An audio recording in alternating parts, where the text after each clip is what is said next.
Hi, okay, this morning we got the sad news that actor Terence Stamp passed away at the age of 87. Certainly if you're my age, then of course the very first film that comes to mind is Superman and his role as General Zod.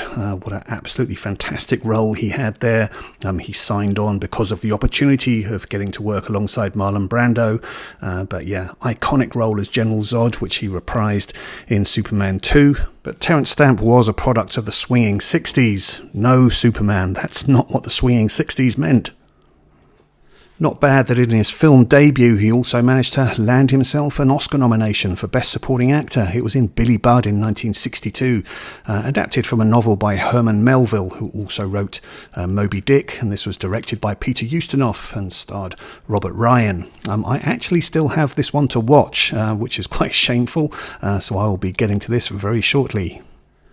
But one I have seen before, which was also in 1962, and technically this may be his actual film debut, because as I understand it, I think this was filmed before Billy Budd, but released afterwards.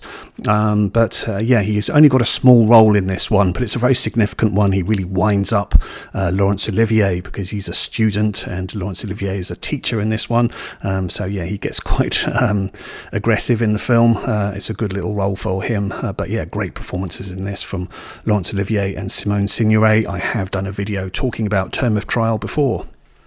But it's his 1965 film, The Collector, which is probably my favourite film that I've seen starring Terence Stamp. I really like this film, directed by William Wyler, the director of Ben-Hur, but he filmed it in the UK, and it's special to me because it's actually filmed on locations close to where I used to live. But yeah, Terence Stamp in this one playing a guy who kidnaps Samantha Eggar's character and keeps him in his house, hoping that she will fall in love with him.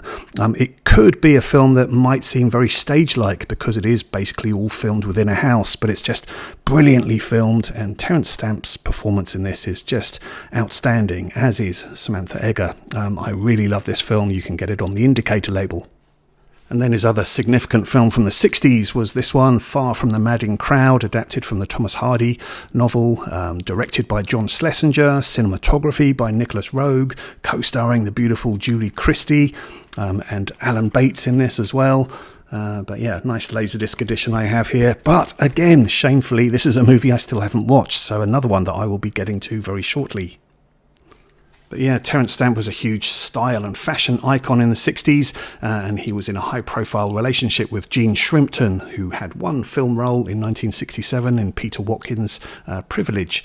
But yeah, when their relationship broke up, Terence Stamp ended up going off travelling. He felt that his career had kind of dried up a bit, and so yeah, he went off to Italy, and he starred in a western there for Silvio Narazzano called Blue, and then because of Peter O'Toole dropping out, he managed to get a role in Fellini's Toby Dammit, which was part of a trilogy that was included in the film Spirits of the Dead.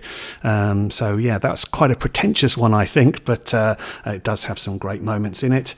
And then he also starred in Theorem, or Teorema for Pasolini. I haven't seen that one. He was kind of a bit in the wilderness for a while.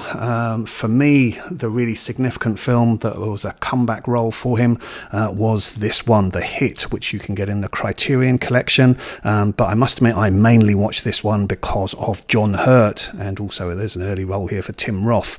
But yeah, this is a really good movie directed by Stephen Frears. And in fact, if you get the Criterion edition of this, it does actually include a Michael Parkinson interview with Terence Stamp that was done in 1988, around the time that he was making Wall Street with Oliver Stone. And it's very worthwhile watching that interview. It's pretty good.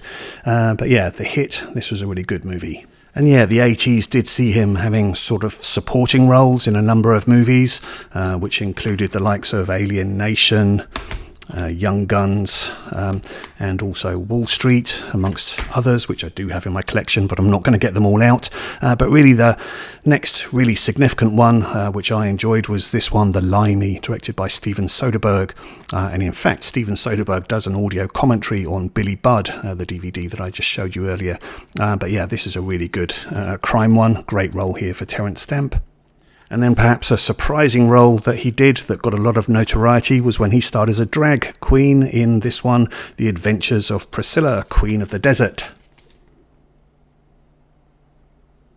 His younger brother Christopher Stamp passed away in 2012, but Christopher Stamp was quite instrumental in becoming a co-manager for The Who, and there's this documentary that I plan to watch as well later, which I've had for a little while, which does feature Terence Stamp as well, but this talks about how the managing of The Who came about.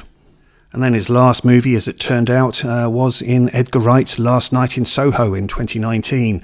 And actually, I think that's quite a suitable ending for him, because in that film, Edgar Wright was doing a movie which was trying to recreate the essence of the swinging 60s, and he intentionally casted the likes of Diana Rigg, an icon of the 60s, Rita Tushingham, and also Terence Stamp. So, yeah, you can't recreate the 60s, but you can honour them, and that's what Edgar Wright intended to do with that film. So yeah, perhaps in hindsight that is a fitting end to Terence Stamp's career.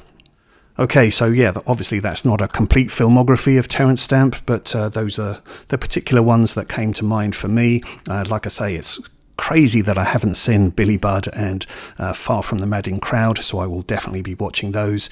But yeah, The Collector, for me, that is my favourite role of his, outside of playing General Zod. Obviously, like everybody, I love the Superman film. But yeah, let me know your thoughts on Terence Stamp, any particular favourites that you have. Thanks very much for watching. All the best. Bye-bye.